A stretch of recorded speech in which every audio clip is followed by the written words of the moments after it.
Hello and welcome to another episode of Retail Media Thursdays. My name is Michelle Irwin and this northern accent qualified me to drive 250 miles north this morning to a very windy Ilkley to meet Glen Conybeare from Reprise Commerce.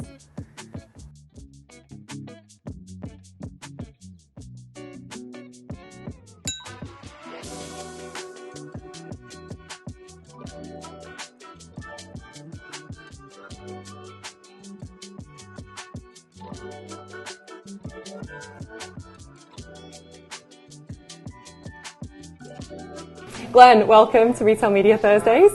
Thank you. Do you want to introduce yourself? Yeah, so Glen Conybeare, I'm the Global President of Reprise Commerce.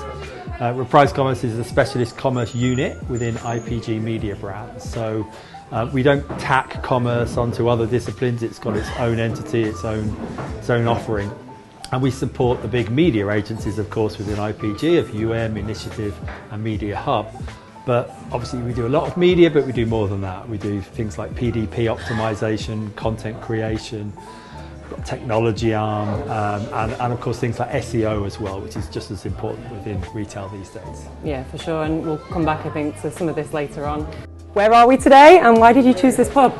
We are in Ilkley. We're in the Cow and Calf pub, and I chose it for a couple of reasons, I think. One is because it's less than a mile away from my house, so lucky enough to live in this beautiful countryside. Not quite as close for me. Not quite as close for you, but also I think it works quite well for you having family up here. You've now got a nice long weekend, right? I do, and I get to see my football team. There you go.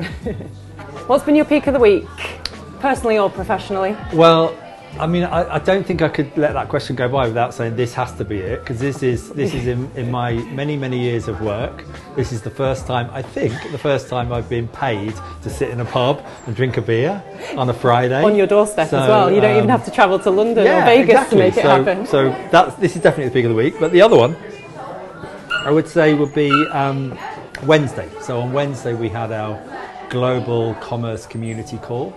So we get everybody from around the world on a Teams call for an hour and just share updates and such like. And the focus this week was feed management, which does not sound particularly interesting or exciting, but it's kind of, I like to think about it as the unsung hero of commerce, really. If you get feeds right, then, you end up making more sales, more profit.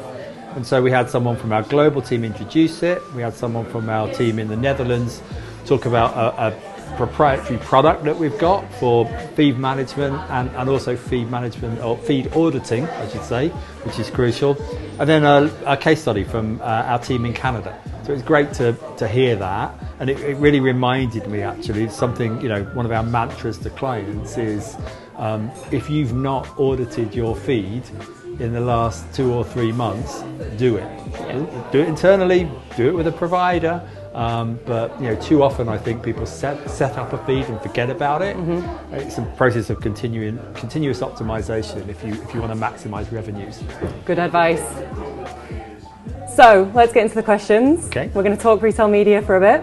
I don't know how many of these shows you've watched so far, but we've covered a lot of topics. We've covered the challenges, the opportunities of retail media, some of the 101, talked about budgets.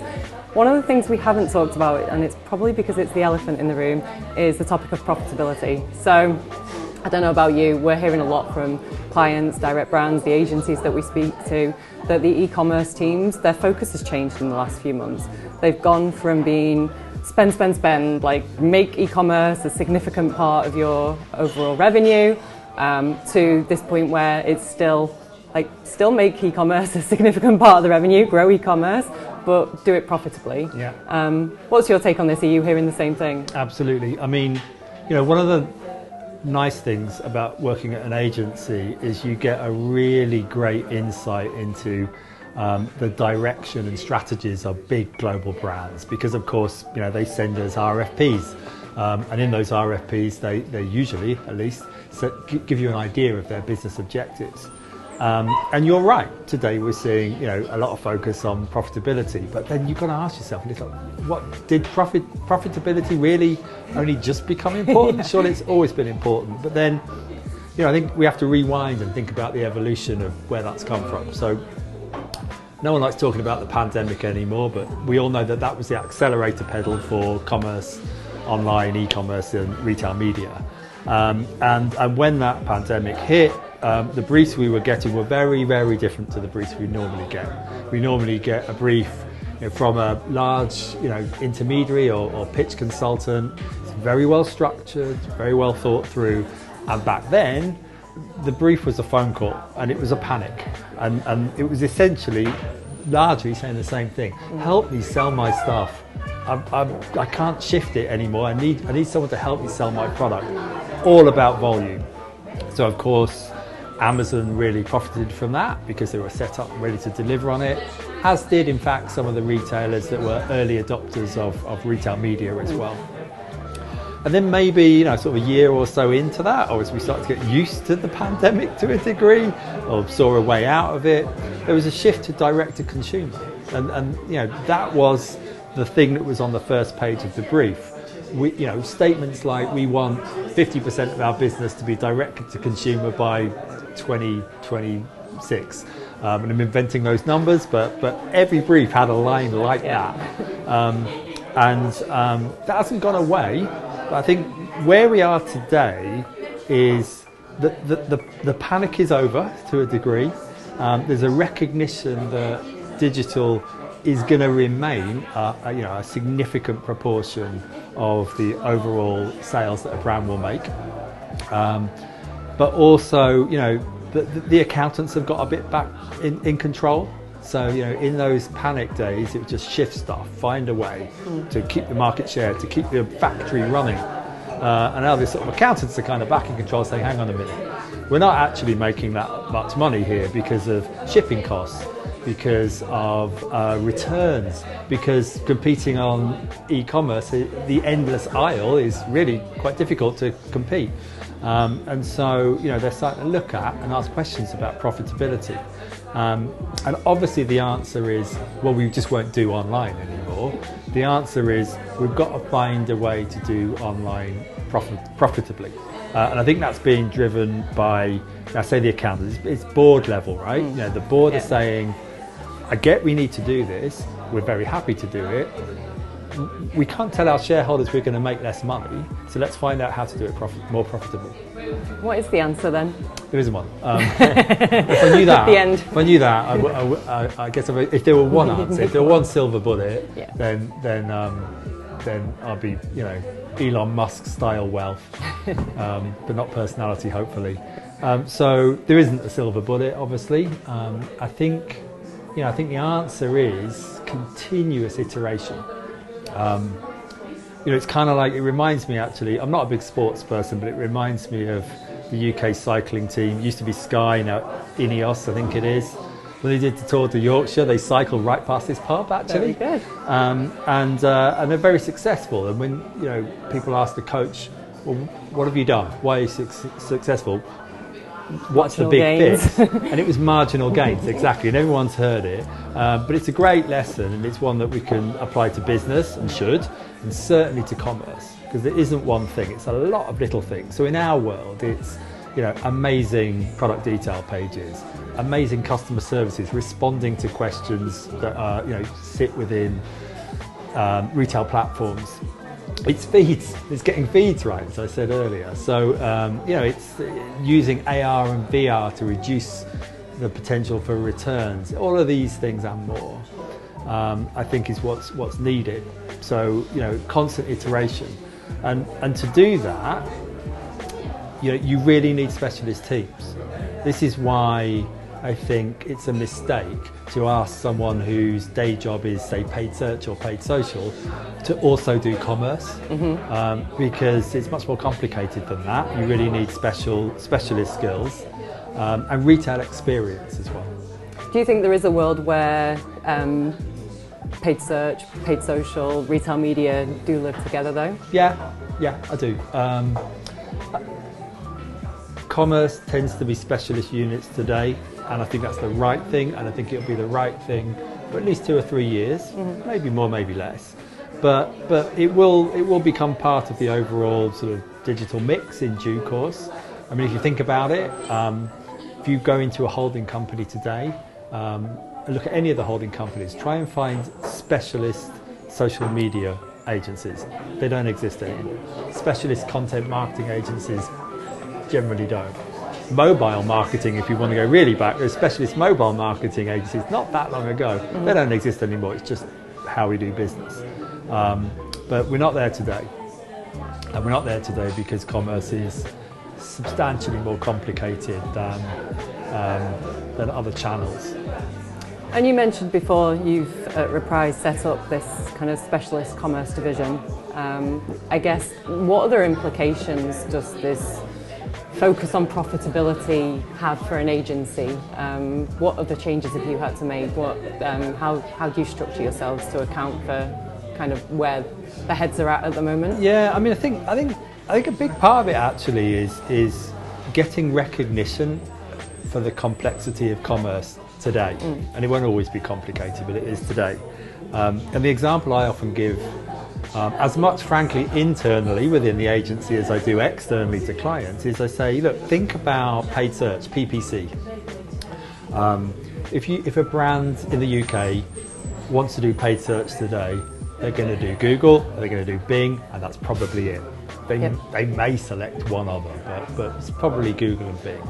And if you look at those two platforms, they're incredibly similar. If you want to export data to do a combined report, it's really easy. Matches really nicely. The metrics they use are the same. And also, of course, increasingly the optimization is automated. There's AI optimizing for you. So rather than being optimizers of paid search, we're feeders of the paid search engine. So I'm not saying it's simple to do that. It's still a really important craft to get right. But it's a couple of platforms and really sophisticated platforms at that. You then move to retail media. We've got clients who we're managing 5, 6, 7, 8, 9, 10 different retailers. They're all different. The reporting periods are different. The way the reports come out or the data comes out is different. There are APIs for some, there aren't for others. Some of them send PDFs, not even an Excel sheet. And so, that on its own takes a lot of time. So for every, I would say for every $100,000 you spend on PPC, if you compare that to retail media, you probably need at least double the resource. And we need to educate internally within agencies about that requirement today, but also we need to let our clients know that, hey, if you say, oh, let's just move some money from Google paid search to retail media, you'll do that at the same rate, right? If you do that, and if the agency agrees to that, you're not going to get a great service, because over here it's much, much more complicated today. Okay, so you've just mentioned standardization. Do you think we're ever going to get to a place where the retailers come together to actually standardize retail media metrics? I think it's inevitable. And we were just talking about Google and Bing and saying, oh, they're so similar. Switching between one another is really easy. If you can optimize on one, you can optimize on the other. That didn't used to be the case. There used to be horrific platforms. There used to be multiple different search engines we were using as well, way back in time. So the market tends to fix this. So the retail media networks that adapt and people like and innovate a lot, will become more successful. Those that don't will become less successful and fall away. And as new entrants come in, new entrants look to the market and see what's class leading, and they copy it and then they iterate it, and so the market drives standardization. So we will get there.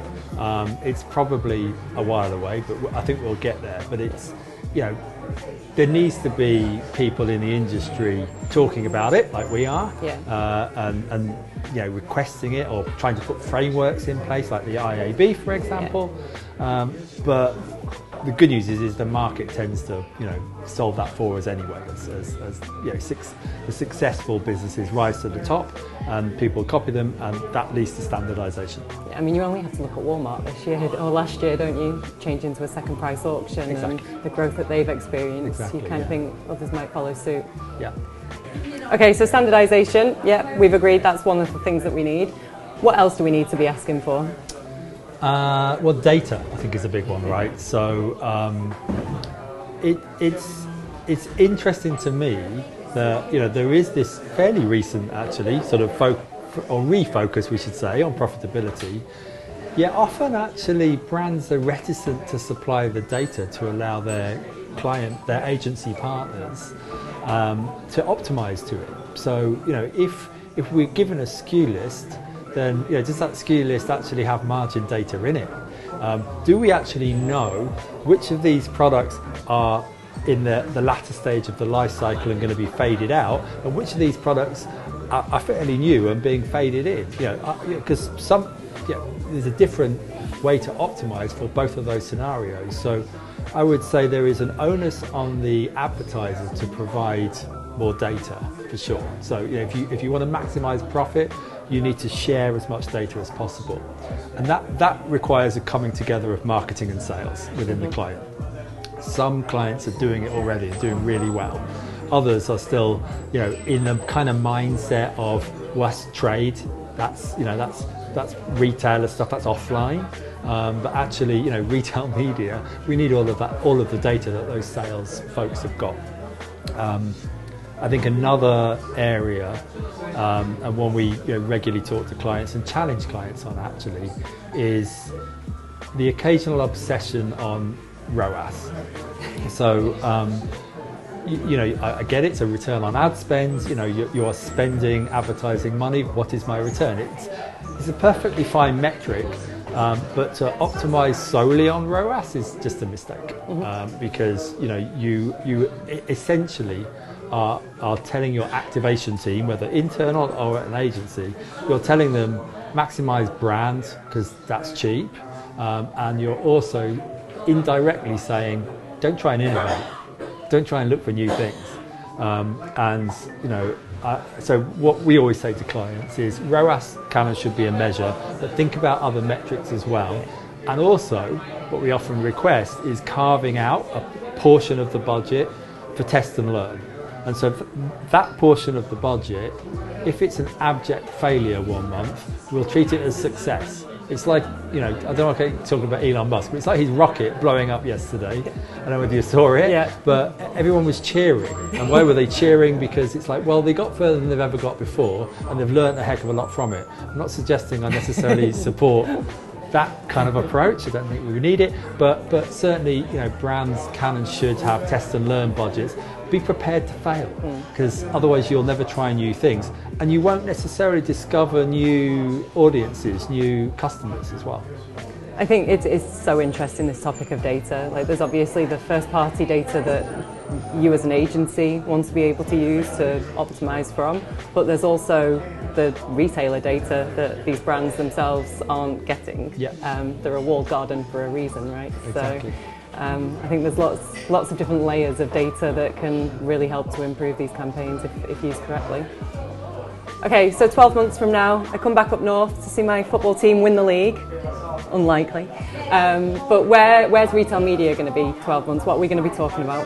I think bigger, for sure, better, for sure, but still far from perfect is probably the answer. I'd love to say, in 12 months we'll be fine. I think we're 2 to 3 years away from that inflection point where there's been a degree of standardization, where it becomes easier, not easy, it'll never be easy to do retail media, but it becomes easier. Today, you absolutely really need those specialists. If you want those marginal gains to get that profitability, you need people dedicated looking at every line, because today there is no performance max for all of these retail media networks that are out there. 2 to 3 years time there probably will be. Do you think they'll all still be here? I hope Maybe so. not in 12 months, but 24, 40? Yeah, the thing is algorithms are, algorithmic retailing is only going to increase for sure. But I think there's always absolutely going to be a need for human intervention to check what the machines are doing. And you think about Google Performance Max, right? Yeah. So the role of the paid search practitioners is changing from I am optimizing every day to I am making sure I'm feeding in the right things into the machine and giving the right options. That is a different type of job. It's a really important job. Cool. So my favourite part, 5 quick fire questions. It's the only bit I'm not looking forward to. You'll be fine, I promise. So, you're a Yorkshire boy. I'm a Lancashire girl. I was going to go down the Battle of the Roses, but I decided not to because we're both northerners, so I figured it was better to do the north-south divide. Okay. So, prop in hand, what do you call this? Oh, I see. This is where it's going to go all wrong because although I'm not from Yorkshire, I'm originally from Lincolnshire, but I spent loads of time living in London, so I call it a bread roll. Oh, I call it a bap. Apparently they call it all sorts up here. A cob. You can call it a cob, a barm cake, a bun. A bun. A bun. Okay, your evening meal, what do you call it? Dinner. You are southern. See, but you're not a real northerner. My kids call it tea, so yeah, tea. That's what my dad calls it. I get told off every time I go home. Scone or scone? I think I mix between the two. I mean, I'm a bit of a mess. I'm a bit of a mess. I'll probably just pick. I don't know. Scone. I think I say scone. Bath or bath? I can't even say bath. See, I'm a bath, but then my kids say no. I'm actually going to have a bath. And how much did I pay for that pint in here? And how much did I pay for exactly the same pint last night in London? I would be surprised if you paid more than maybe £4.50 for it. Oh, close, £4.70. £4.70. Okay. What did I pay in London last night though? For exactly the same Probably kind? £7, £8. £7.10. Big difference. Welcome to Yorkshire. So much better up north. Cool, well thank you so much for joining us. It's been great to talk to you, really enjoyed it and looking forward to doing more work together. Wonderful, thanks Michelle.